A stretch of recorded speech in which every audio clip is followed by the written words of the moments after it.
Samsung generally does not compete with brands such as Xiaomi, but it seems like the heat has gotten to them. With the M20 now in the picture, Samsung is trying to match or outdo brands like Xiaomi and their offerings. But how does the camera perform against the likes of the Redmi Note 6 Pro? This is Sandeep from RevAtlas, and let's use this video to find out. This video is brought to you by ZestMoney. Visit zestmoney.in and avail instant loans to buy your favorite smartphone. It's an entirely digital process with high approval rates, seamless EMI payments, and even zero pre-closure charges. But the best part of all is the 0% interest on most merchants, and you don't even need a credit card or a credit score either.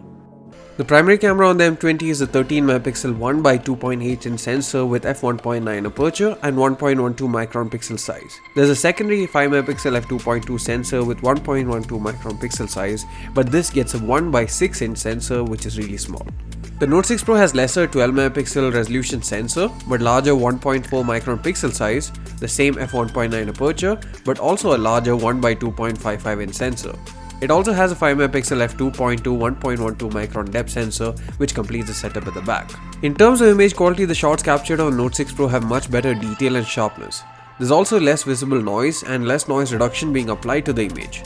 As a result, the images look better on the Note 6 Pro when you zoom in compared to the M20, which has a water painting sort of effect. In terms of colors, both are good, but the M20 has slightly better and more neutral white balancing compared to Note 6 Pro, which tends to be yellowish at times. The dynamic range is better on the Note 6 Pro, and using HDR mode does help to improve it a bit, and HDR mode helps on the M20 as well, but the dynamic range is poorer compared to the Note 6 Pro. Portrait mode is miles ahead on the Note 6 Pro compared to the Samsung Galaxy M20. The subject is sharp and there's plenty of detail, but the major difference is edge detection, which is downright horrible on the M20, as you can see in these samples. Another issue with the M20 is that you cannot use portrait mode for objects, and it works only with people, while the Note 6 Pro can be used on objects as well. In low light, the M20 shots have excessive noise reduction being applied, which creates mushy details and loss of sharpness. The noise is still very apparent, and the Note 6 Pro shots are better in terms of detail, sharpness, and noise control. Only advantage here too for the M20 is the better white balancing. The M20 does have an ultra-wide camera which can help take more dramatic looking landscape shots, for example, but the quality isn't very good in terms of dynamic range, sharpness, and is even worse in low light compared to the main camera. Up front, the M20 has an 8MP f2 unit, while you get a dual camera setup on the Note 6 Pro, which consists of a 20MP f2.9 micron sensor and a secondary 2MP depth sensor. The findings on the front cameras remain very similar to the back ones.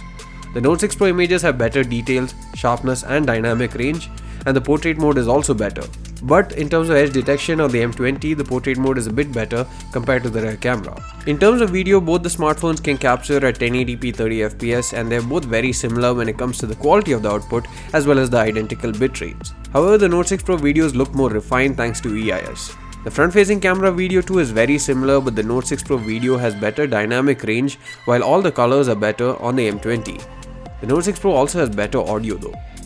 Hey guys, this is Sandeep from RevAtlas, and this is the front-facing camera of the Samsung Galaxy M20 capturing Full HD video. Let me know what you guys think about the overall sharpness, the dynamic range, how well has become my voice, and the overall stabilization as well. This is the front-facing camera of the Redmi Note 6 Pro capturing Full HD video.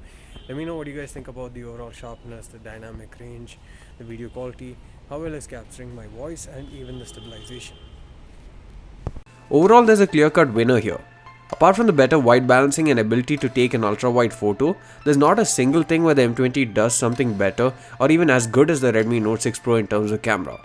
The Note 6 Pro has better performance in good light, portrait, low light, and video, and is a better camera phone among the two. Thanks for watching this video. Make sure you visit zestmoney.in and avail instant loans to purchase your dream products, be it a smartphone, electronics, furniture, and more across Flipkart, Amazon, and more than 100 other partners.